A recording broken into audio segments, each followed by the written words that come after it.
Asteroid City trailer? The Wes Anderson one? Yeah.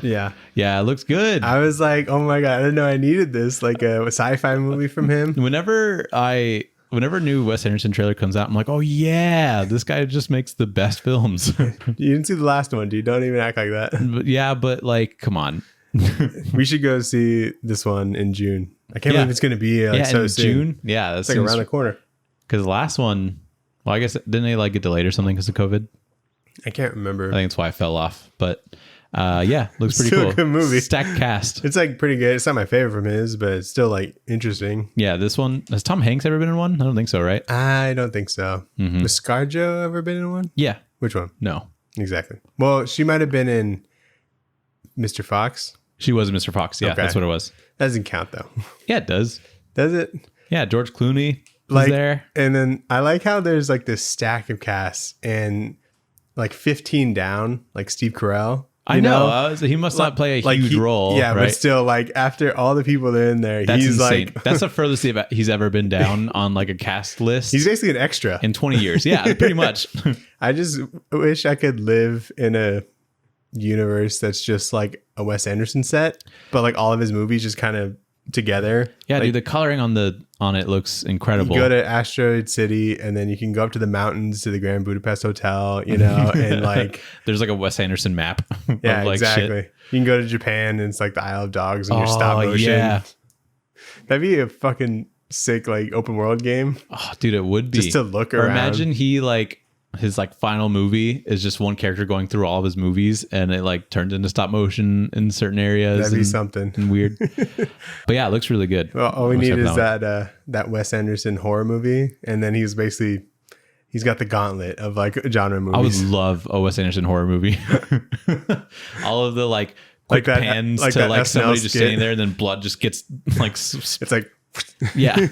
That'd be crazy, right? Yeah, and then like it's a top down shot and like you see the blood squirt, and then like a murderer's about to go in the house. It shows all of his murder weapons and stuff. Yeah, and he's like trying to pick one. Yeah. He straightens one of them in line. Exactly. Yeah, it looks pretty good. Anyway, Nathan, it's our podiversary.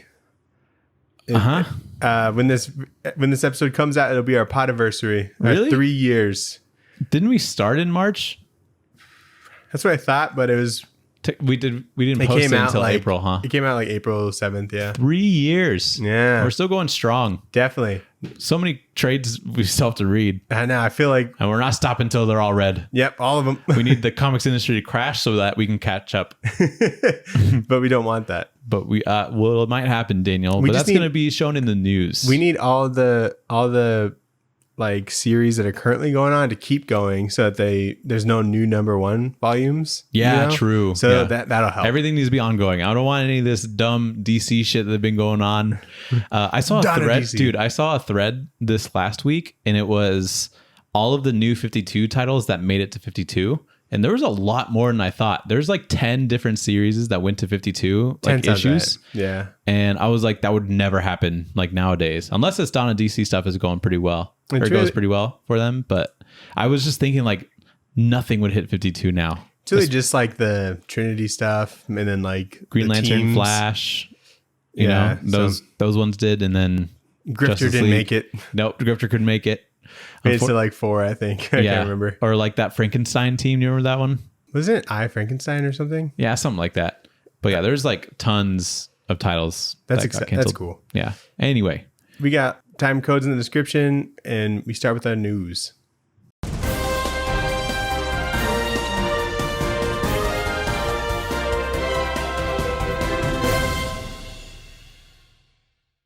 Lots of news this week, I think. Lots of news, yeah. Most surprising thing that I saw, Francis Ford Coppola is writing a comic. What? He with Chris Ryle on art and Jacob Phillips on covers. Wow. Or colors.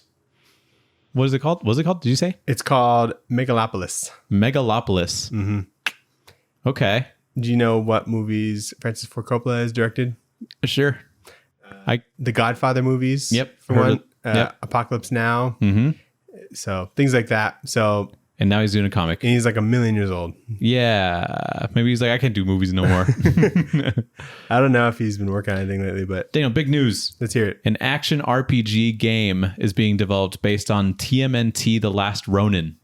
Yeah, I did have that written down. It's a AAA game and is inspired by recent God of War titles. What does AAA mean? AAA means best of the best of the best. The biggest game releases. Cool. So it'll have a big studio behind it, using the best engines. And when's the last time there's been a TMNT game? I feel like it's been a minute, right? no, there was one like last year. Was there? It was made in the style of like the old arcade games. So it was like a 2.5 dimension style game. Those are pretty fun. Yeah. So it's on Game Pass now, but I've played a little bit of it and it's very energetic. Actually super fun. So cool. Nathan, remember cool. when we were talking about the Dawn of DC Flash series that featured Mike Diodato? We were wondering how he's going to draw Flash. I found the cover for it if you want to see his cover. Yeah, I saw that. Yeah, you saw that? Yeah. He's not too big. He's not too big. Definitely jacked human, but he has a scary face. He's a little scary looking. I think he's a bit scary. Is it villain Flash? I mean, look at the background of it. It looks scary, so I don't know. Maybe it could be a freakier kind of Flash. Yeah. There's going to be I'm really excited for this. Oh, speaking of the Dawn DC, they're adopting the legacy numbering thing. Huh? Yeah, so you know how Marvel was doing that? How they just added them all up. So like when Green Arrow comes out, it'll be number 1/310. Yeah, they'll have it like really small. I can't remember if this picture had it. Because I picked up one. Yeah, this didn't have it. Yeah, it should say really small, like legacy, like LGY or something, and then like 801 or whatever issues on. Even for like Doom Patrol? Because that came out today and I picked that up. Nathan, I just saw it on like Wonder Woman, so I assume they all have that. Well, I brought it here today. I was going to say this for the pull list, and so I picked up a variant, Daniel. There's the main cover, and then there's a variant cover, and this is a super cool variant cover because it's actually a scratch-off cover. Whoa. And the idea is, who will Jane be today? And you're supposed to scratch off the scratch-off part, which is the mirror, and it'll reveal who Jane's going to be today. And apparently there's... You just draw a dick. But I'll scratch it off in the pull list. Shove it in your box. I don't know if I can like bring myself to do that. I'm gonna do it. Fuck it. Wow. You probably do like crossword puzzles that are in comics too, huh? No, I've never seen that, but I would. No, it doesn't. Not on this cover. I'll have to. This looks so good though. Who's writing that one? This one, Dennis Culver, Chris Burnham. That's what their names are. Oh, that's right. And then I thought Chris Burnham was doing Doom Patrol. This is Doom Patrol. Oh, I thought this is Unstoppable Doom Patrol #1. I thought Who Will Be Jane Today is like a different. No, this is the variant like style. Cool, so this is a scratch off of the Doom Patrol, and apparently there's like 6 different ones. I kind of like just the A cover. Yeah, I do too, but I wanted to scratch something off because I've never seen that before, Daniel. Yeah. So anyway, that'll be the pull list. Nice. What other news do we have? Oh, actually, I have news that you cut me off. We both have news. I'm very excited for this. Let's hear it. There's going to be a new Godzilla miniseries called Godzilla There Be Dragons. And I think it's Godzilla in the time English. Of the pirates, because it's the cover. And there's dragons with the pirates? No, the cover shows Godzilla and there's a pirate ship that I assume is going to try and take him down. So Here There Be Dragons. Here There Be Dragons. Is that what I said? So the pirates think he's a dragon? Yeah. And so Godzilla, but in pirate times. How cool is that? Love it. From writer Frank Thierry, who I know from a couple things. And then the artist is Inaki Miranda. Give me 2. Yeah. And that's going to be in June. So Pirates and Kaijus is basically the pitch for that. I love any pitch that has kaijus. Yeah, same. Nathan. Yep. Some unfortunate news. Apparently, Black Knight, he will not be in the Blade movie. That seems weird. Yeah. Hopefully he's in the next Eternals. They had that whole, after credit scene, and it means nothing. That's fine. Yeah. I mean, I hope Black Knight is still a thing. Yeah, that'd be weird if they just... And Eternals 2, perhaps? Because I know that'll happen. Yeah. People love Eternals. Speaking of the MCU news, we might get Secret Invasion June 21st. If you go to Disney Plus and go to the Secret Invasion series page, it'll say coming out June 21st. Well, then that seems pretty reliable. There hasn't right? been any like official announcement by Marvel, so We'll see. In other MC news, we might be getting Loki season 2 in September. Okay, cool. I think that's just a rumor. Other rumors. Other sad news, Nathan. No, other rumors, Daniel. Okay. James Gunn posted a Terrifics photo. Yeah. Like the Terrifics. Yeah. As in like Jeff Lemire Terrifics with Mr. Terrific, Plastic Man, Metamorpho, and the fourth person. Who's the fourth person? Some chick. What was her name again? What'd she do? People, I forget what she does, but I really enjoy. That's sexist, Nathan. You don't remember what the girl does? No. You don't remember her? No, I prefer to remember what the black man does. Okay. Wow. And the stretchy man and the metamorphing man. Okay. I saw an interview. I guess Ben Schwartz is aware of the Plastic Man character and how he'd love to play him. Ben Schwartz? Yeah. Like Sonic. Oh, yeah. I don't like that. That'd be so good. What are you talking about? I don't like it. Like the energy. He's silly, but he's not like that. He's also like a criminal, you know? Yeah, he can be a criminal. Maybe. I don't see it yet, but maybe. I'm open to it, Daniel. Anything can be good. Daniel, American Jesus is going to be a Netflix show or movie. Yeah, it's a show. It's called The Chosen One. Yeah. Based off of the book American Jesus by Mark Miller and whoever did art on that. Peter Gross. Or Gross? Let's say Gross. Okay, let's say Gross because I don't want to call him Gross. And it's about a little boy who finds out he's the new Jesus Christ and will grow up to face the Antichrist in the apocalypse. Have you read this book? No, have you? I have it. I have not. It's like one of the only Miller ones that I haven't read. MPH. I haven't read that. Wanted. Haven't read that. Nemesis. Yes. The new one. Old Nemesis. Nah, who cares? Starlight. Yeah. No, I haven't. Superior. That's not him. Superior? Isn't that Bendis or something? No. Okay. Name another one. Super Crooks. Yeah, name one more. Fuck. How do you know so many Miller things that I haven't read? Because I know what I have read and what I haven't read. And if I haven't read it, you definitely haven't read it. Name one more, and I bet you can't. There's a reboot of American Jesus. Yeah, that counts as one. Okay. I guess I haven't read any of the Jupiter's ones outside of Jupiter's Legacy. Yeah. So there's that. Have you read Chrononauts, Daniel? No, you don't think so. You got that one on me. Boom! I win. Anyway, what else we got? Nathan, some fucked up news, Nathan. Okay. So you know Mondo, the print company? Yeah. They I guess they were owned by Funko. Okay. And so that they kept that running. They do the prints that are, where the money goes to the artist and things like that.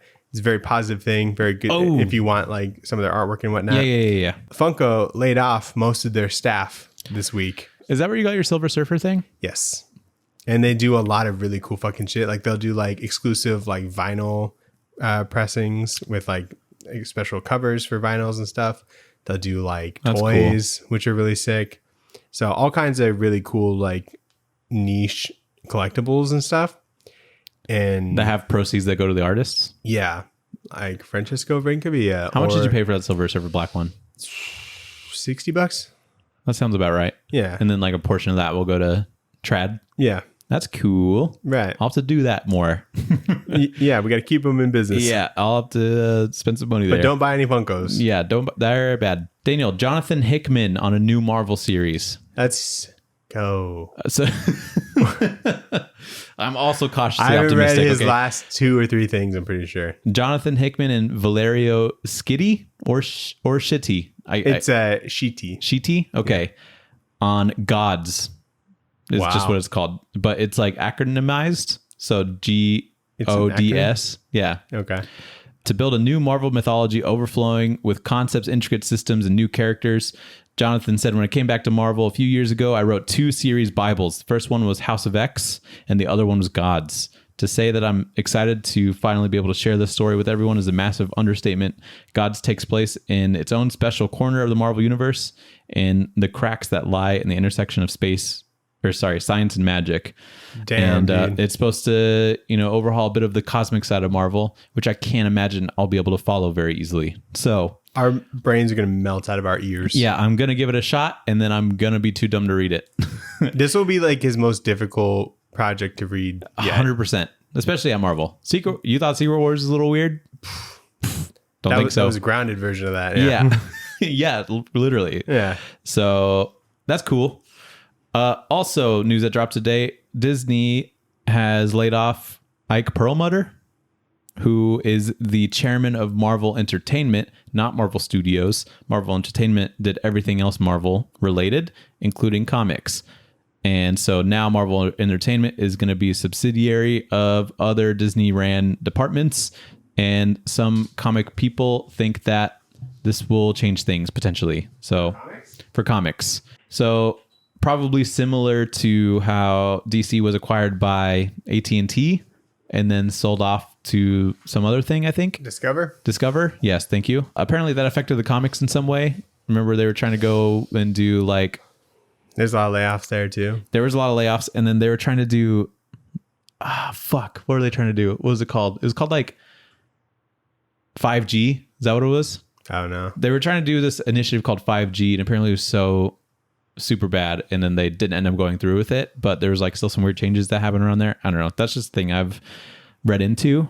And stop messing with our comics. Yeah, just leave them alone. And it's fine the way it is. You could fuck with other Marvel stuff, maybe. Maybe not. I like what they've been doing lately. You maybe help like with their video games. Well, I like Midnight Suns, and I like Guardians, and I like Spider-Man. And I like Marvel Snap. That's pretty good too. So Marvel's been going pretty good with video games lately. I don't know. I don't know if they've released any that I think are shitty recently. So yeah, hopefully that doesn't change much in comics, but I'm just going to enjoy comics. And if it changes, then I also have indie comics to read. So a whale. I was just reading this article while we were trying to figure some shit out. And apparently there's going to be a documentary coming out called Selling Superman. And there was a 40-year secret comic book collection that this dude has been hoarding and like stowed away in like some secret place. And it just got, I think the documentary is not out. It's currently in production, but that person that was hoarding those comics died, and it went to his son, who can now sell things like a 7.0 graded Action Comics #1.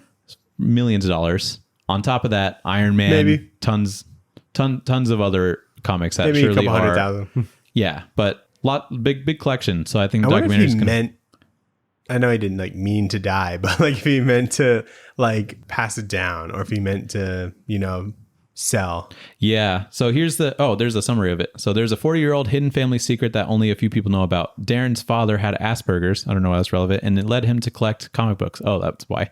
In a genius yet obsessive way that overtook the home, destroyed the family, and caused everyone great mental trauma.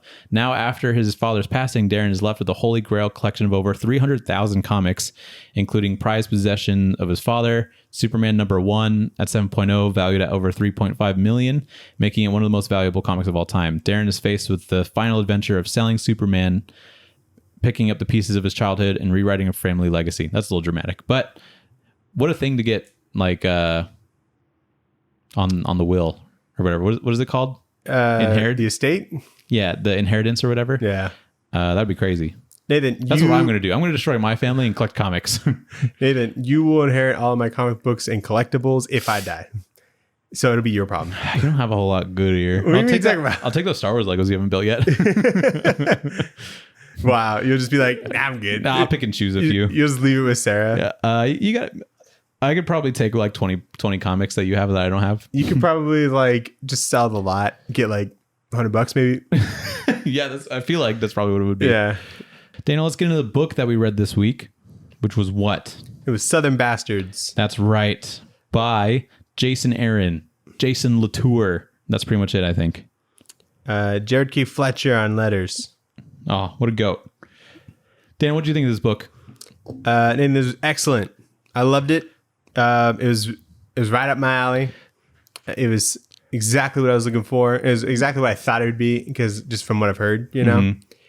And yeah, lots of fun. This is one of my favorite comics ever. Like it's so good. I'm kicking myself that it took me this long to get around to it. Yeah. And so I will be reading the rest of it immediately. It is just a raw comic, Pretty like raw. I'm like, God damn it, this is insane. And I don't know why it appeals to me so much, because it's like about Southerners and it's about like football and like barbecue and shit like that. And I like all those things casually, but for some reason, like all of those being thrown together into like a crime comic book just clicks so well. And the storytelling is unbelievable.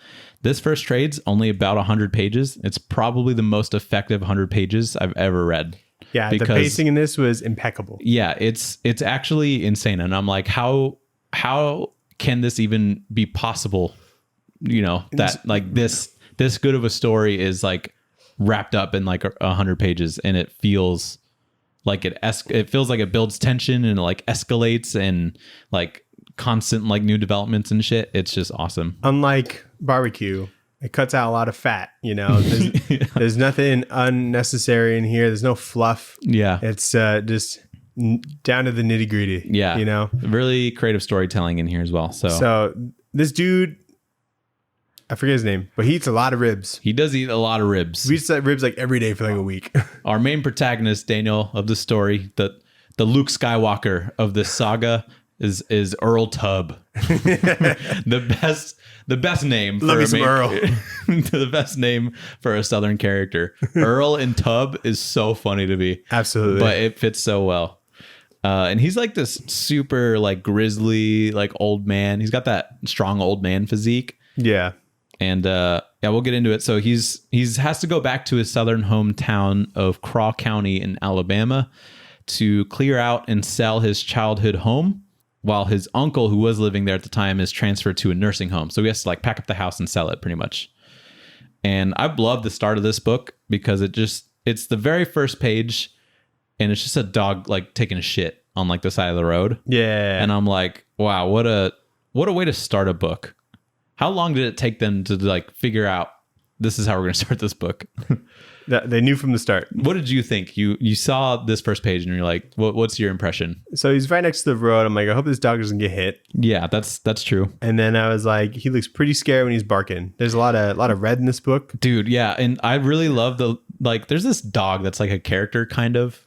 Like I just thought there was like a lot of dogs, but it's probably just the same one. It might be the same dog. I really like this lettering for like the growl. It's like grr, and it's like the letters are very defined, and then it goes in like this weird cursive. But Earl Tubb is driving a y'all haul, which I think is really funny as well. And just the coloring, like right off the bat, I think is pretty clever. Like the sky is like a yellow, I don't know, tan kind of color. And I think it really sets the tone for the book. And each issue has like this title card. And I love that aspect. I love like the title of the book being like a very emphasized point in like a specific panel. I think that's pretty cool. Mm-hmm. So while on a lunch break, Earl goes to Boss Barbecue, where he's recognized by this dude named Dusty, because Earl is the son of the old sheriff of the town, Bert Tubb. I just love their names. Are they related? Yeah. Bert Tubb is the sheriff. He used to be the sheriff of the town. So the Earl Tubb. Are they talking about the coach? No. No, and so Dusty gets into trouble with a local gang dude named Esau. And Earl just like can't let it happen. You know, he can't bring himself to like let this man get harmed by Esau. So he fights off Esau. He takes like a fucking... what's that called? Fryer basket. A fryer basket, and hits him over the head with it and shit. Clearly never worked in a restaurant before. Yeah, I have not. And so he saves Dusty pretty much, but now Dusty's even more scared of having to answer to Coach Boss. You know, he would have rather taken the beating. And I think that Jason Latour is really good at drawing Southern people because they all look dirty, and like this Dusty character in particular is just kind of scary because he's got like these like bloodshot eyes and like this weird, like, I don't know, he just nails it. I can't even pinpoint what it is about it, but I'm like, that's a Southern person for sure. Yeah, he looks like just like an old, like a rednecky kind of guy. Like might have used to be a crackhead kind of thing. Yeah, like, and you see him at like a gas station. He's dabbled in some crack for sure. Yeah, right. I think what they do really well in this book is that they don't really tell us much about the character, but the story does. And so it's kind of fun putting together like the legacy of Earl Tubb throughout the story, since he's kind of like a quieter kind of character. Cause like Dusty's like, oh yeah, you're you're Bert Tubbs' boy. You know, he used to be the sheriff of the town. He's still got that, you know, thing or whatever. What are you doing? Kind of deal. Like recognizing him after 40 years, it seems so unrealistic. Is insane. Yeah, I will say that. But this is a small town, so there's not a whole lot of people to remember. And there's a fun line that Earl says when he's like fighting Issa, and he's like, Issa's like, who the fuck are you? And then Earl just says, I just come for the ribs. Yeah. And I was like, for some reason, that line just hit so fucking hard for me. Yeah, it's a badass. That's a Southern badass line. one-liner. I just come for the ribs. So back at the house, Earl meets a kid named Tad who likes climbing on the tree next to Bert Tubbs' grave. And then at night, while Earl is like symbolically trying to cut down the big tree, Dusty gets jumped by like a football gang of dudes that are like fully in gear where he can't be saved by Earl. So Dusty gets jumped by those people later. I think Esau calls somebody a fucknut. That's good. And I thought that was so funny. I'm gonna have to use that. It really took me by surprise. That's really good Southern terminology. It is like an image book, and that's something you should kind of be aware of. But yeah, I couldn't find exactly what he said. I love the coloring at night. Like they kind of like single out Dusty, and like the headlights of the car are kind of like shining on him. And I really think that the coloring here is pretty pristine. Yeah. But yeah, overall, like super strong first issue for me, especially in like a book like this where I want to know like more about this particular guy, Earl, and like how fucked up this town is. It like really leaves you a lot to like want to know more about. Yeah. Because Earl's also like leaving voicemails on the phone with somebody, and you're like, who is that? What's their relationship? Are they alive? Is he just crazy? But it gives him like it's a creative way to give some like introspective monologues to Earl while it kind of making sense. Yeah, you know? It was, I think if you just kind of describe this book to somebody, it doesn't seem like something that interesting. Like the hook doesn't really seem to like grab you, but once you just kind of get into it, then it's just very engaging. You're like, oh, I get it. Because like, yeah, I don't know how I would pitch this to somebody. Like, it probably was really pretty hard to pitch a Southern crime book. Like, I don't really know. With like a supernatural element and has football in it. Is there a supernatural element kind of? Yeah, because of the stick? Because of the stick. Okay. Yeah, I guess in a way. Did you explain the stick? The stick hasn't happened yet, but I mean, he gets a stick. This is a really good quad. I just happened to notice. That's actually. I'm sure it's photo referenced and whatnot, but I'm like, damn, that's a really good fucking quad. Surely, yeah. That's. What was the kid's name? Tad. I love Tad. Yeah, top notch names in this book. Yeah. So chapter 2. The house is all packed up, but it's a little late to start on a road trip.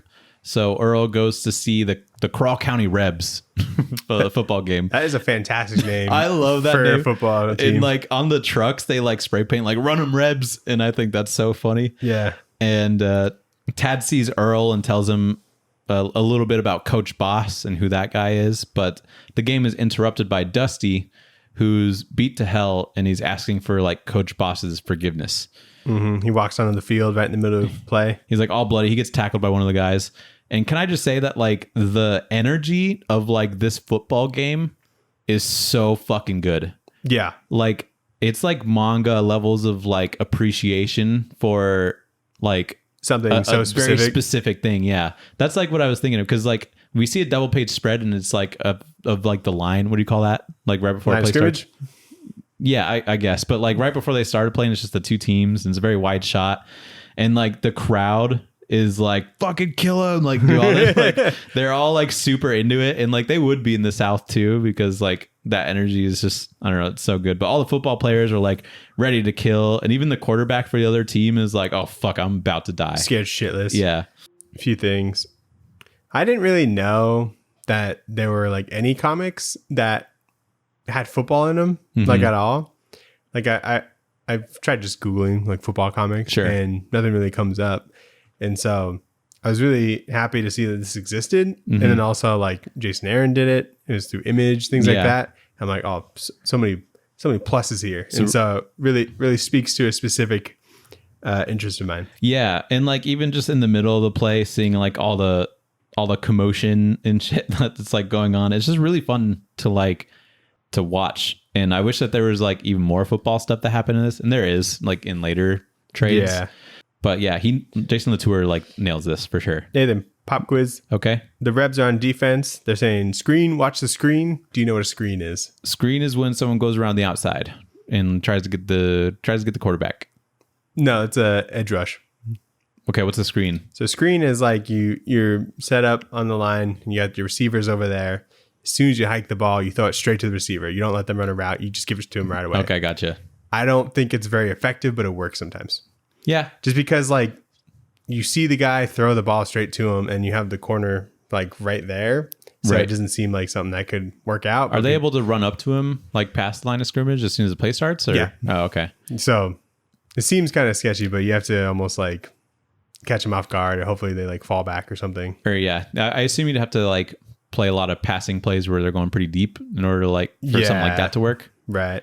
But thanks for the pop quiz and showing my football knowledge. Right. Had to expose you. There's a scene where when Earl and like Coach Boss first talk, and Earl's like, I bet you had something to do with this whole Dusty thing. And then Coach Boss's response is, I know football and that's about it. And I think that that's pretty sick too. Because he clearly knows something, you know, he's clearly involved in some way, but he's like, nope, I'm just a football guy. Earl tries going to the current sheriff, who is no help because he's pretty much paid off by Coach Boss. And then he gets taunted by Issa, and he's like telling Earl to leave town and all that. And he can't really bring himself to leave town. And so he's like back at his dad's grave and he's like yelling at the tree, telling his dad and like the county to fuck off pretty much. And right as he's about to leave, there's some lightning that hits the tree and it reveals his dad's old like sheriff stick that he used to use. And it's basically like a bat that was just naturally made and used to beat people up with it is the idea. Yeah, I guess it was signed by somebody famous or something. I didn't really pick up on it, but yeah. And there's a really good line where Earl's like yelling at the grave tree and he's saying shit like he's still standing in his shadow because like the tree's like right behind the grave and it's like obviously bigger than him. And so it's just kind of this representation that he's standing in his shadow. And I think that's such a sick line, such sick symbolism.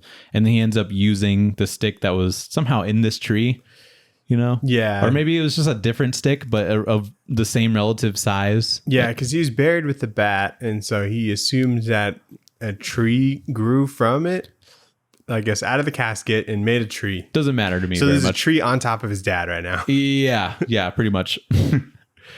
And so that's that issue. So it's chapter 3. There's a flashback of Earl leaving to go serve in Vietnam, and his dad's like really bitter about it, which I think is a really good representation of Earl and like his dad's relationship. Like Earl's just never good enough for what's his dad's name again? Bert. So, but he wants to go to Vietnam, just get away from Alabama and his family and stuff. Meanwhile, in the present, Earl finds Issa at the barbecue place and he brings the stick with him, which everybody like recognizes immediately.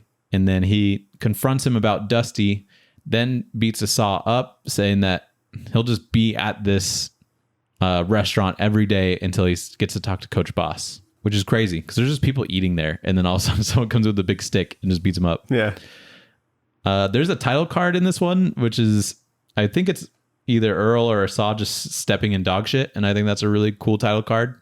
It's like this panel right here. And doesn't stick to his boot, which is amazing. Yeah, that's good. I like when Earl like rolls up his sleeves here. You get to see his old man strength physique that I strive for when I'm like 60 or whatever. And then I just think that small town beef is so fun. Yeah. He's like, just to be like, if you have a fucking issue with me, meet me at the barbecue place, you know? Meet me at Boss's barbecue. Yeah, Boss Barbecue. Lunchtime. Yeah. 12 o'clock sharp. Okay, I'll be there with my stick. Yeah. And he's just like fucking wailing on this dude. And so Tad talks with Earl at the barbecue place to tell him like the talk of the town because word spreads pretty fast. And Earl wants him to leave and just like stay safe because he's obviously picking up some shit here. The sheriff is told by Issa that Coach Boss doesn't want him to like arrest Earl. Like he wants to figure it out himself. And then boss tells Asa to fix the whole distraction so that he can focus on the big game coming up. Yeah, he's watching film. Yeah, he's watching, like film, and he's like, I just like his dedication because he's like, listen, we got to go up against Wetumpka pretty soon. That's our biggest game yet. Yeah. This is a distraction, so take care of it. And he's like, but don't use any of my starting players. And I'm like, that is so sick. For some reason, I couldn't help but just keep thinking that the coach is like Nick Saban, who's like the head coach for like Alabama and has been for like ever. Really? And so I feel like he is like the king of Alabama, just because like he'd be noticed like anywhere and like anything that he says goes kind of thing. Does he look similar to Coach Boss? No, not at all. Oh, okay. But like there's red. But it's like this, yeah. If it's of Alabama, it's got to be red. And their uniforms aren't that different either. Yeah. So I feel like if Nick Saban wanted to, you could probably have this kind of pull in a town. This is high school football, right? Yeah. Okay. It's never like strictly said, but it definitely looks like a high school like football sort of setup and stuff. Have you ever seen some of the football stadiums in like Texas? The high school ones? High school ones. No. They like comparable to like Sun Devil Stadium. Like shut up. They're huge. Like thousands of people? Like thousands of people. Really? I'll look up some. Like I saw them, I'm like, no fucking way. Because like, we have like two sets of bleachers, and like one of the set of bleachers is for like away teams, and they're much smaller. Ours would be abysmal. So this is Eagle Stadium in Allen, Texas. What the fuck, dude? Isn't that absolutely outrageous? You look like you can get lost just like walking around. Yeah.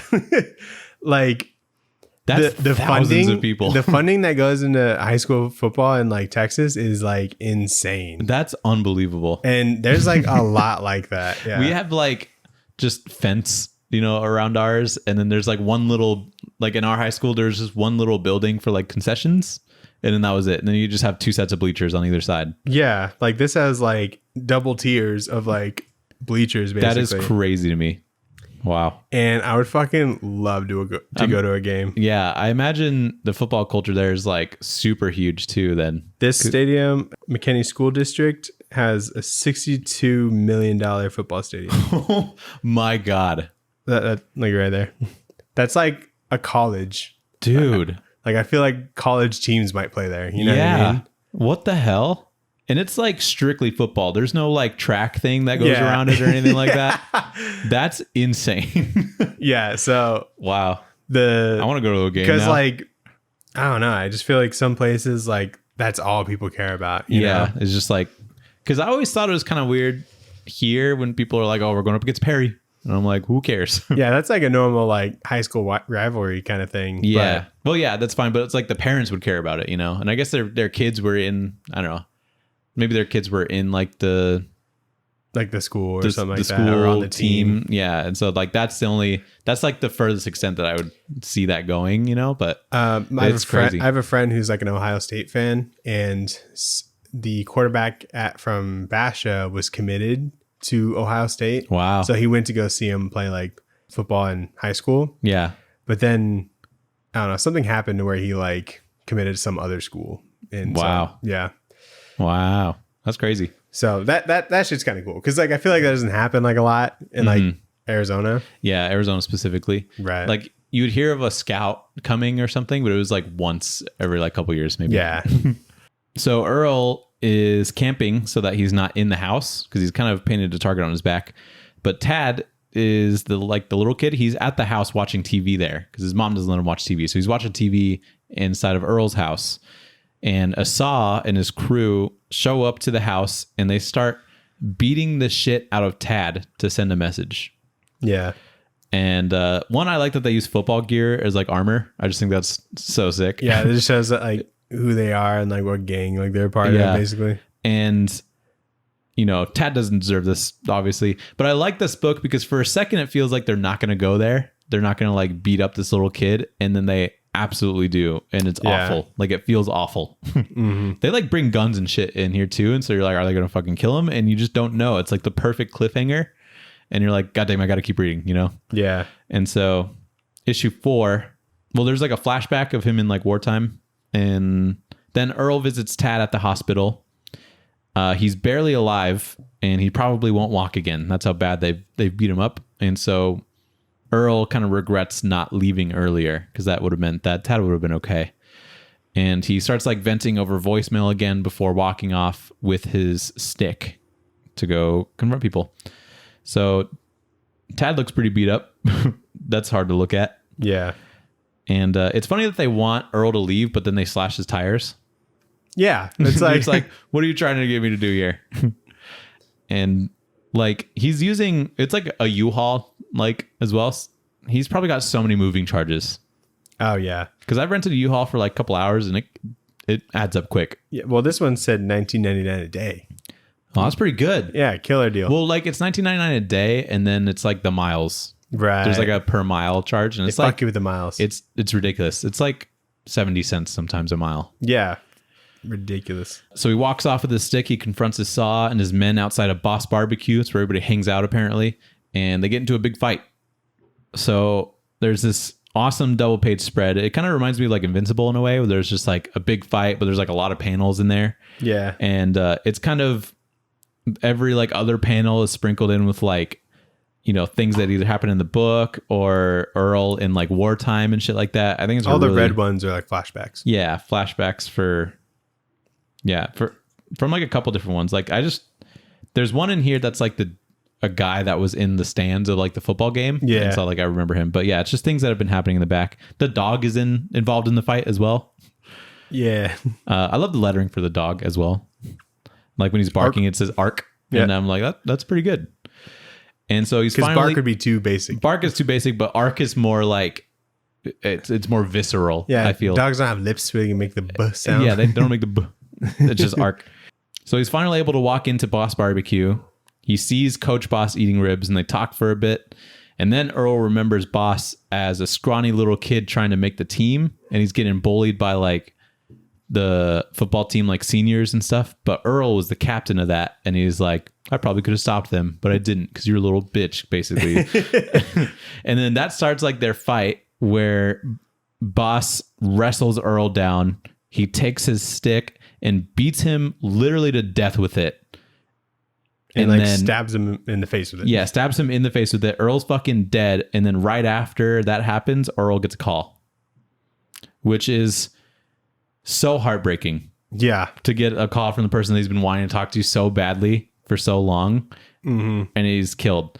And so it's like, fuck, man. But like, what a fight as well. And like the brilliance to hold the title card of Southern Bastards until you see Earl Tubbs' dead fucking body. Yeah. Is so raw. And that's pretty much this book. It, like literally up to that point, it was like literally like 100 pages. Mm-hmm. I think even a little less. There's a little epilogue that happens, and it's basically Earl Tubbs' daughter, who he's been calling, who's been away serving, and just started listening to Earl Tubbs' voicemails about what was going on. But she's like, oh, I got to go again, so I can't listen to everything. But she says, love you, daddy. See you soon. Yeah. Oh, man. And so you're like, God damn. So one of my favorite things in like any story is no character having like plot armor. But I did not want Earl to die. I definitely wanted Earl to at least last another trade. I was absolutely like devastated when it happened. Know. I'm like, oh my, what? You're like, what's supposed to happen now? Yeah, I know. And then it's so good to like get a call back. And then it's like, it's the daughter. She's been away. And it makes so much sense. Because initially you're probably thinking like, oh, it's probably Earl's wife or something. Or yeah, like, I was thinking like ex-wife. Yeah. That like doesn't call him back kind of thing. Yeah. That kind of deal. And no, it's his daughter. So pretty crazy. Yeah. So we'll go into Back Matter Matters. Back Matter Matters. We have some creator bios, and like the pictures of the creators is drawn by Jason Latour. And I think he pretty much nails Jason Aaron. Mm-hmm. And so they were both born in the South. So Jason Aaron's born in Alabama, and Jason Latour is North Carolina. So I guess it's not the South, but at this point, Jason Aaron was writing Thor at Marvel. He's doing some Star Wars stuff. We have the cover gallery. So all of the main covers, which I think are so good. I didn't wraparound covers. The wraparound cover is dope. I also really like just Coach Boss's outfit. He's got like those short shorts that are like coach shorts. And I'm like, that's so good. And some really strong covers. And then the variant covers are pretty banger as well. We have R.M. Guerra, who I believe does The Goddamned with Jason Aaron. I think that's what it's called. Okay. That's a pretty crazy book too. Real quick, there's this variant and it's just food in the bat, and you got the boss sauce, which is a great name. Oh my God. I didn't even notice that. Boss sauce. Yeah, because it's Boss's Barbecue. Yeah. So I hope that the name of that restaurant was named that so that he can have the boss sauce, because that makes so much sense. Yeah, it does. There's a James Herron variant, which is super good as well. Yeah, that was cool. Love seeing James Herron. And Chris Brunner did one. And then, Daniel, we have a recipe for fried apple pies. Dude, if I got off earlier, I would have made these today, because they're not that hard. Yeah, no, it's like a very simple Southern They look recipe. so fucking good, and I love using our deep fryer. There's like 3 ingredients, Yeah, and they look really good. And then we get some like designs for Boss Barbecue. They made like a KFC Kool-Aid Man kind of deal, but it's for sweet tea. Nothing beats me. That's a good one. Some Runnin' Rebs designs. These are excellent, which are so good. Like uniform designs. Yeah, they are. Because like it has the logo on the back, and it's so big that it wraps around to the side. Yeah, which is something that they did like in the 70s, or like way back in the day. Like the Colts had something like that, and so it's just like the Colts logo on the back that wraps around. Yeah. It didn't wrap around quite as much, but it's just a really cool idea that they have that. Yeah. I like the Runnin' Rebs logo. It's like that very Southern looking man, like cartoony man with like a gun. Yeah. And just a great color scheme, Yeah. They have to be red because the whole home and away team, like the colors, which is so good. Yeah, God. Dude, the next one, if they had like an alternative, like uniform, that'd be sick. Yeah. I can't remember what they do, but that would be cool. And then just like a picture of the tree, and that's the back matter. And then a coming soon, volume 2 Gridiron, which I have read, also incredible. Yeah. I've read everything of this so far. And again, this is like, just to echo like how good this series continues to be, there's an issue and it centers around Asa, just him living his life. And it made me sick to my stomach. Oh, no. While I was reading it, because it was so brutal.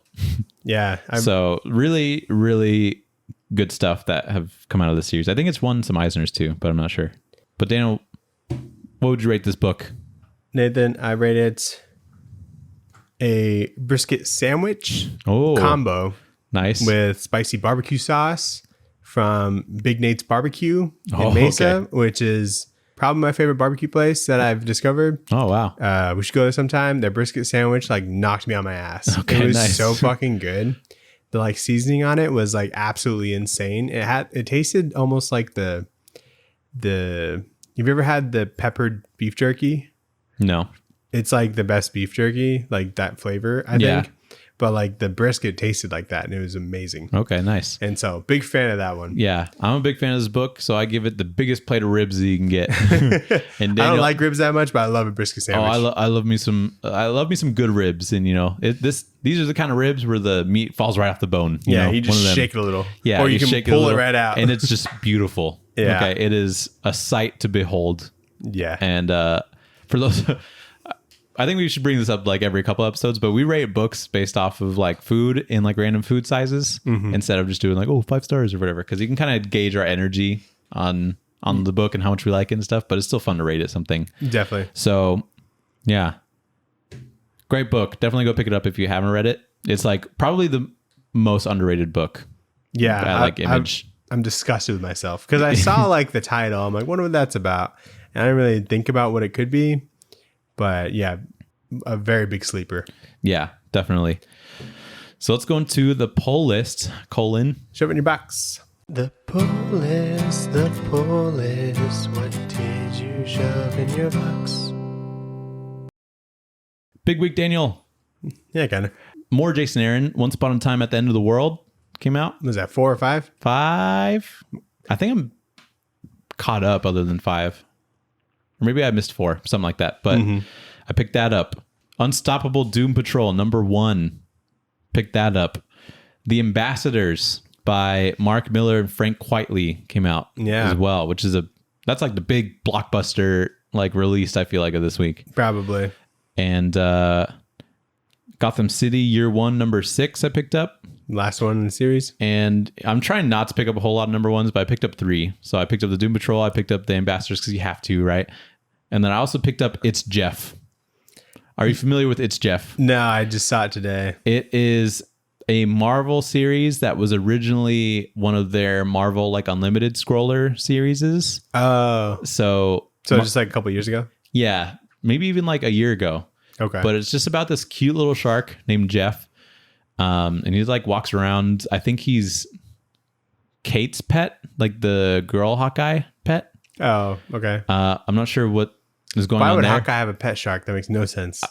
It's amazing. It's a silent book, which is kind of cool. So it's just like this little shark running around, and there's like small chapters that are like 3 or 4 pages, but it's like all of them compiled into like one comic book, I think. So it's a print of the Unlimited Scroller? It's a print of the Limited Scroller. Okay. And like you wouldn't be able to tell otherwise. Does it come in like a scroll and you have to like roll it out? Yeah, exactly. It's like a big toilet paper roll, and you just throw it out, and then you just like you walk and you read the book. No, like they split it up in like a way to where it just feels like a normal comic. It's just like there's like actual like square panels and stuff too. So they like split it up. So now I'm almost curious how they did that. And I want to go like read the Unlimited Scroller. Yeah, that's how they get you, Nathan. I can see how they did it, because like when you're doing the Unlimited Scroller, sometimes there's like panels that are clearly supposed to be just like square, like little panels, and then you just scroll to the next one, right? And then there's like these more dynamic ones where like it's like one long picture. So there's a sequence where Jeff like swims down like an ocean like pretty far. Mm-hmm. And so when that's happening, that's just like really long panels, but it still looks really good like on a page. So yeah, it's probably just making decisions on where to cut it, basically. Yeah, but what I like about this is that the artist is really good at drawing things cute, but like not overly cute. It's just like, I don't know, just like a fun kind of cute. Mm-hmm. But they're also clearly like really big fans of like Marvel comics, because there's one where it's like centered around it's like a pool party. And there's like, Namor. Characters. Yeah, Namor's in there. He's just he's like underwater. But there's like Hulkling and Wiccan like together. You know how they're like a couple. Like they're just in the corner somewhere. Like no one's like really relevant to the story. But there's just like little things about tons of different characters that are, I think, super fun. And they did a really good job. There's like a sledding one where like Jeff goes sledding, and his sled kind of sucks ass. So he like steals Captain America's shield to go sledding.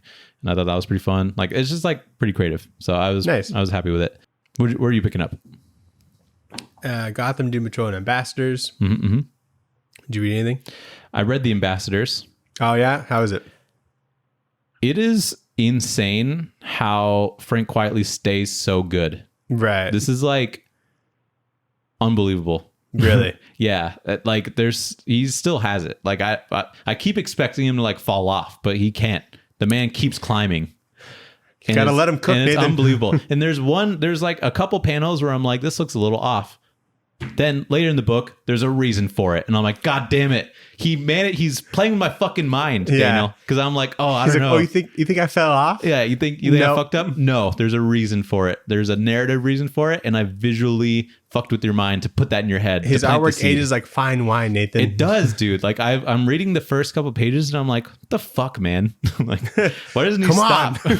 But no, it's really good. I don't think he's on the series for forever. I think it's only like the first 2 or 3 issues. Okay. And then there's like rotating artists or something like that. Yeah. Strong first issue though. I think some of the coloring, it was hard to distinguish what was going on in certain scenes. So that's the only like slight criticism I have about it, but there's a reason for it as well. But I still thought it was a little tough because I wanted to just see Frank Quietly's artwork. So I'm like, why can't I see this very well, Yeah. But really good. The idea is it's pretty much just Willy Wonka, but instead of a golden ticket to go to a chocolate factory, you get superpowers. Right. And they like say that. It's like on the cover of the book. Do you have to buy chocolate? No. This person has developed a way to give people superpowers, and this person's partner was trying to sell it to the government so they can get super rich, but they broke up, and this person is just giving it to people that deserve it, kind of deal. And everybody's like, what does that mean? Yeah. There's 8 billion people how are you going to give it to 6 people? You know, Right. what does that mean? So you don't have to buy anything. They just have that figured out, I guess. I don't know. And like everybody's watching, like the Korean government's watching, like it, like this all gets like broadcasted kind of deal. And like even the American government. And there's a guy in there that I'm pretty sure is Trump. Sure. But I'm not sure. But like it's Trump, but maybe not. And he's like, Nathan, who would you give superpowers to? Name like 2 or 3 people. Keanu Reeves. Good one. I think like Neil deGrasse Tyson for some reason. I feel like he'd Because be what like if he could get smarter? he'd be a Charles Xavier type beat. Yeah. You know? I'm trying to like not keep it within actors, but it'd be really fun to give John Cena actual superpowers, I think. Yeah. But like who else is like chill but like pretty big? Obama. Obama would be pretty cool. I don't know what his power would be. Flight, probably. You know that guy this Dude, is a very Nick Offerman. That's a good one. Okay. But somebody that's not an actor, this is a very local reference, but you know that guy that balances shit on his chin? Oh, yeah.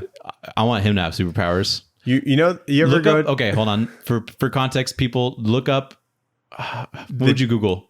Chin balancing guy. Chin bouncing guy NBA. Because there's like a halftime show that he did. And He does like, a couple, yeah. Yeah. And so look up that guy. I want him to have superpowers. There's this dude in Arizona specifically. He works at every stadium for some reason, and he sells lemonade. And he's like, lemonade, just like grandma made. And I want him to have superpowers. he gets superpowers. So 2 Arizonan people. And then maybe like an athlete. What's an athlete that we can give? Kareem Abdul-Jabbar. Yes. That's a great one. Because he reads comics. Is that 6? Probably 6. Okay. We've done it. We got a pretty good fucking team. I think so, yeah. I challenge anybody. They can defend Earth against anything. I challenge everybody to create a better list than that. Because I think about like athletes I just like as people the most, and Kareem Abdul-Jabbar is up there for sure. Because he's like uses his platform for good, right? And that's kind of the superheroes we need. And he still like will show up on acting, do like acting and stuff. Like remember when he shows up on Dave, and you're like, is that Kareem Abdul-Jabbar? It's excellent. Yeah, it's awesome. But we should have him on the pod. That'd be cool. We should. Yeah. Yeah. Can we do that? We could maybe see if we can pencil him in. Email him or something? Yeah. I read XO Manowar. Oh yeah, the new one with Becky Cloonan and Liam Sharp. That is such a surprising team up for a publisher Valiant. that I didn't think would, have people have the funds to do something like that. Yeah, I think they're trying to make another comeback. Because like they kind of fell off a little bit, right? Absolutely. Yeah. They had like a really good push where they had like Rye coming out and like Ninjak and Bloodshot. Yeah, they just kind of rebooted everything. Yeah, and I was like, this is pretty fun. I was actually into it. Like I was reading Divinity, which is like that was cool. Their like event. Yeah, it was good. And now they kind of fell off a little bit. This is pretty good, especially if you like Exo Manowar. Do you like Exo Manowar? I do. Best thing about Exo Manowar is like his costume. Because doesn't he have like a helmet where it's like a screen almost? Yeah, it's like a screen helmet. Or it's like glass Yeah. panel. Pretty cool. Which I like. I like the idea of it where it's just like a caveman getting abducted by aliens, given a suit of armor, and then he's just dropped into like modern times. Didn't know that, but that's cool. Yeah, isn't that a cool concept? And so he's kind of had to like figure out what a car is, what a skyscraper is, all that shit, Or his fucking suit. Well, like his suit tells him a lot. I think there's a new perspective where his suit kind of like talks to him. I don't remember if that was like a thing before. This one, he's like, they find a way to take away the plot armor, but he still has the armor, but it's like not protecting him at all times. Okay. He's stranded on like an ice planet, and his armor is using all of his resources to just keep him alive. And he's fighting like ice monsters and shit like that are like native on the planet. And so I'm like, okay, this is interesting. I'm going to give it a couple more. I don't know if I'm going to continue with it. Sure. I think I've discovered the fate of Valiant is on your shoulders. I think it might be. Yeah. I need to use this platform to the millions of people, I think. I don't know. I don't look at the metrics, but the millions of people, then tell them. But I think I like all 4 listeners. They want to know if it's good. Yeah. I think I like Liam Sharp's work better. His own stuff? When it's Big 2. No, because he's developed this style recently. I think he's trying to keep things fresh or whatever, but there's no like hard line work. Okay. When he goes into the coloring, which he does himself, which I think works in particular areas. There's a couple issues of Green Lantern that are like it. where it feels like a little bit blurrier because it looks like a digital paint kind of deal. Yeah, because he's trying to go for like realism probably. Which I think is cool, and I can immediately recognize any piece that he does as like Liam Sharp work. Sure. But I like just the traditional drawing that he does, traditional comic book drawing a little bit better. So I wish that he would stick with that more, because I find myself looking at some of the digital painted images and not being able to like focus on what's going on as easily for some reason. Mm-hmm. But I think that's just me being dumb. I also read The Punisher number 10, still really good. A bit of a filler because I think they're about to wrap up in the next 2 issues, but there's a pretty fucked up twist, and the book is so bloody, which is cool for a Marvel comic. So, Dan, I want to scratch off this comic. Do you have a coin? No. Why would I have a coin? I didn't think about this. Do you have your keys? I do have my keys. What did you read this week while I scratch this off? I read Human Target number 6. Oh, okay, good. So that was like the end of like the first trade. That one was very surprising. What happened? So they kill Guy Gardner. Yeah, isn't that crazy? I was like, whoa. What do you mean? And so I was very surprised by the whole thing. So yeah, very good cliffhanger. And not that I was losing steam on the. Oh, is that going to shake the video? No, you're good. Are you sure? I can be shaky. Okay. Not that I was losing steam on the run, but like that was definitely a kicker. So yeah, that was pretty good. I read this new manga. It's called Gantz. I don't know if that translates to anything, but it's by the same guy who wrote Gigant, which is that manga I told you about earlier. Okay. And it's about this group of people who like all die around the same time, but their bodies are transported like right before they die. And they're basically, there's copies of them that are uploaded into like this room. Okay. And there's this like sphere in the room that's has like a person in it or something that's hooked up to it. And there's like a screen on it. And these drawers pop out and there's like these exosuits and like weapons and shit. And they get like a minute to grab shit. And then they're teleported to just Tokyo, and they're given like a target. And so they go after the target, kill the target, and then after the target's killed, some big monster thing comes and attacks them. And I feel like a lot of plots for manga are 2 guys in a room and they're just yes-anding like each other. Maybe like improv, where it's like what if everybody dies and their body gets transported, and then it's like, but then what if there's a room in there and then the blue and then they get teleported back, and then what if there's a monster? All they had to do was like survive like the monster or whatever, and then they're transported back to the room. Okay. Right. And and they are like graded on their performance or whatever.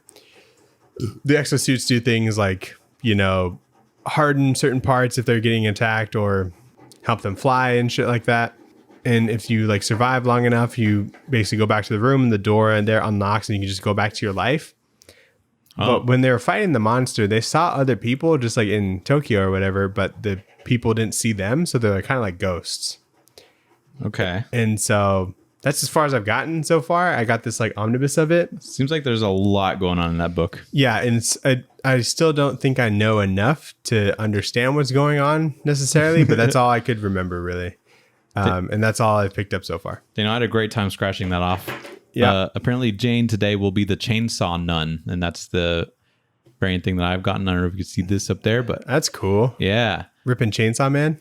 So when I went to the comic shop, I was like, are these the scratch off covers? And I think I got really excited and started talking to me like a lot. Uh-huh. And I guess there's like certain Jane personalities that she will be. Yeah. And you watch the show? Yeah. But apparently the idea of this book, or at least the concept of this book, is that there's going to be a 6th personality. And 5 of these personalities are going to be in like the scratch off covers, but one of them will be like the new personality kind of deal. So there's 5 different scratch off covers? There's 6. Okay. Different scratch off covers that you can collect kind of deal. Or like they're not meant for you to like collect. That's fucked. Like you buy one, it's the same one you have already. Like, God damn it. And then you can't return it. Yeah. It's lost its value, Right. But I thought that was a really cool idea because I've never vandalized a comic book like that. So yeah, definitely. It's exciting. I respect that. Plus, it was the same cover price, which was $5, but oh well. I hope there's more left for when I go. Yeah, there probably will be. Did you watch anything new? Yes, I did, Daniel. I started watching Barry. Oh, nice. And it's great. How far are you? I'm halfway through the first season. Great season. Which is a good season. And I'm like, why does this work? I know. Yeah, it like barely works, but you're like, I love this. The concept is like a hitman that just doesn't want to do that life anymore. It's all he's really known to do because he like served and then he went straight into hitmanning. And the guy, his boss is one of the people from Dodgeball, the one that gets cucked. Remember that guy? Oh, yeah. Yeah. I'm like, Fuchs, yeah. But one of his targets is an actor and he like stumbles into his like acting class and then he gets pulled into acting and then he decides that he really likes acting and so he wants to be an actor, but he can't get away from hitman life. And it's so good. My favorite character is NoHo Hank, the bald dude. Yeah, I just met the bald dude. He's in the first episode. Oh, is he? Yeah. Wait. He's the one that hires Barry. Oh, he's the guy that has like no eyebrows and shit, right? Yeah. He's the fun. best character. Yeah. He's like consistently like the best. It's so weird that Barry just has like no social skills, you know? 'Cause there's a point where he confesses that he like murders a bunch of people to the acting teacher. And he's like, what's that monologue from? You know, which I think is really funny, but I'm like, how does this guy not know how to like navigate certain social situations like this, you know? Yeah. But there's a really funny scene where like the guy that he was hired to kill he's not killed by Barry, but he is killed. And then the teacher breaks the news to the acting class and then Barry has to act like he's surprised, but he's not good at acting clearly. And I thought that shit was so funny. Like his fake ass reaction. He's like, no. They were doing some exercise where they're copying like their partner's like facial things. And so when everyone was like, he's like, I busted out laughing. Yeah, that's a laugh out loud moment for sure. Yeah, so it's a good show. I'm gonna keep watching it, but it's good. Yeah, no, the trailer for season 4 just dropped, which is the last season. When is that? April. Oh wow, it's soon. I gotta catch up. Yeah, but it's like weekly, so you'll be fine. Okay. And those are. Don't you love like how short the episodes are? Yeah, they're like 20 minutes. You I'm fucking like, dude, I can fly through that show. Did you see that TikTok I sent to you where it's like watching a 3-hour movie and it's like Aaron Taylor Johnson like all sweaty and shit, and then it's like watching 7 hours of 30-minute episodes and it's him walking all confidently. Yeah, I'm like, I feel that. The memes that came out of that movie about Aaron Taylor Johnson are impeccable. Yeah, that was like there's no way you can like predict that kind of stuff happening, but like I'm sure he feels pretty good about it. I've forgotten his other roles because that one is so important. Yeah, you know, it's become so important. Kick-Ass is on Netflix now, 1 and 2. Really? Yeah, it was just on HBO Max. So yeah, they just move shit around. Yeah, I don't understand it. They just shuffle and it's like trading cards basically. I watched this movie called Speak No Evil. Okay, it is that the horror movie app Shudder. They used to advertise a lot on TV. Yeah, it's like an original from there. I heard a lot of things about it. Heard a lot of people talking about it. It's like about this Danish family that goes to visit this Dutch family that they met on like vacation. Okay. And it's like one of those. It's like a movie where they're staying with them at their house and you're just kind of uncomfortable the whole time because of just how they live, and how they handle things. Like they're unreasonably hard on like their kid. They don't have like great manners or anything. They go to dinner and then the dude like drives them home drunk and things like that. Just being really like insensitive. Yeah. And whatnot. It was like, okay. Like, I guess the ending was like the best part, but it also like didn't make a lot of sense. Overall, I didn't like it. And it was overhyped on TikTok. But Love when that happens. I'll tell you what happens. So the main character, he's like poking around in like some shed or something. And he goes in this room that has these like pictures of like the couple that they're staying with. And they have different kids in all of the pictures. Oh. And so each of these couple like have kids. And he finds their kid like drowned in a pool. And so they try and like run, but they like catch up with them. And then they end up like cutting like their daughter's like tongue out. Wait. And then taking them away. The kid of the crazy family or the normal family? Yeah. Okay. The kid of the crazy family drown. Okay. Then they take the kid of the normal family, cut out their tongue. Ooh. So do you see it? Yeah. Oh, gross. It looks pretty good. It looks like believable. Okay, nice. And then he, like, I don't know. They didn't like really fight very hard to stop the whole tongue thing from happening. They're like, no. Yeah, I know. He just like gets punched a couple times and like that's it, you know? And it was so bizarre. And then they take them out into the middle of nowhere and make them take their clothes off, and they just stone them to death. Because there's like rocks all around them. Are they tied up anywhere? No, they're not tied up. They don't have a gun. They could have run. Could have ran. Could have fought back. Lots of things, but they just kind of. They didn't catch the rock and throw it back. Yeah, like a dodgeball. Yeah, no, they just like gave up and then were stoned to death. And that's lame. Yeah, super lame. Didn't like it. And then I watched the Fast and the Furious, Nathan. Nice. Yeah, because we'll be doing recap videos for just kind of bonus episode kind of things, and lead up to Fast X come out in May. Yeah, doing that with our friend Aaliyah. Have you heard the gay theory? The gay theory in one of those movies. You'd probably know about it if you. Guess not. Okay, I'll do the research on that. Okay, but there's a theory. There's a theory that Paul Walker's character and Tyrese Gibson's character, is that his name? Yeah. Are gay in the second movie. Like, so gay. Okay, I have to watch Too Fast, Too Furious. Fast, Too Furious, yeah. I'll be thinking about that the whole time. I watched a video essay on it, and it's very convincing. So, yeah, watch that and then take a lot of notes, and you have to convince us of that. I'll rewatch the gay theory video. So it's fresh. Yeah, and then bring that there. I also was casually watching Speed Racer just while we were doing something else. Dude, so good. Yeah. I was watching it and I was like, this is amazing. Yeah, it looks great. I think that was like the first like all CGI movie I've ever seen. Yeah. I mean, like some of that's like a little corny. I don't even really care about that, but the action is so creative. Yeah, I remember liking it a lot. I guess fans of like the anime like didn't like it because one, it was like a white dude, and then also just maybe wasn't done very well compared to it. That's fair, but still like very outlandish and kind of feels anime inspired. So yeah. I don't know. But I think it's Why good. were you watching that? Was it on something? It was on like Netflix or HBO or something. We were trying to figure out something to put on while we were doing something else. Yeah. And I did the dad thing. I did the dad thing where you stand and like watch it for like 20 minutes. Yeah. And I'm like, I can't commit to sitting down because I have to do shit, but like I can't not watch this movie. I hate standing, so I'll just like even sit for like a minute and then just like get back up. No, because then I'll commit.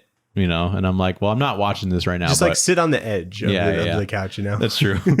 But yeah, I just watched some of that. I didn't even fully watch it, but I forgot John Goodman is in it. Oh yeah, he's the dad. He's a dad. Yeah. And I'm like, good Lord, look at all these people. And yeah, really good. Love John Goodman. What are we gonna read next week? What are we gonna read next week? Nathan. I don't like the smile you have. Next week, the next episode will come out on my birthday, Nathan. So the time has come for you to force me to read something because it's your birthday. For my birthday episode. And I have the perfect option. I thought about this and came up with it months ago. Okay. So we're going to read the weirdest comic I've ever read. Okay. I read this comic at a time when I was buying all the Image #1s, no matter what. I just did it because I'm like, I like Image stuff. Maybe they can do no wrong. Okay. This is where they went wrong. Oh, God. And so I picked this up, read it. I'm like, what the fuck was that? Okay. I didn't read past issue 1, so the rest of it will be completely new. New for me. Who knows? Maybe it'll turn. You'll turn around on it and be like, maybe. Hell yeah. That's best case scenario. Okay. What's it called? So this book is called The Beef. Have you ever seen that cover before? I've never seen this before. Good. The Beef by Star King's Shane Line and Shaky Kane. Those are all fake names. Maybe. Are those? Is that even the creative team? Yeah, that is. The Beef. What we're gonna do? What you're gonna do is not read anything about this. Don't look it up. Just start reading it. I won't. Don't look at the synopsis. Just start reading it. Sure. Okay. And I can't wait. This I could have made you read something that you didn't want to read. You know, like I don't want to read this. Like Hawkman or something.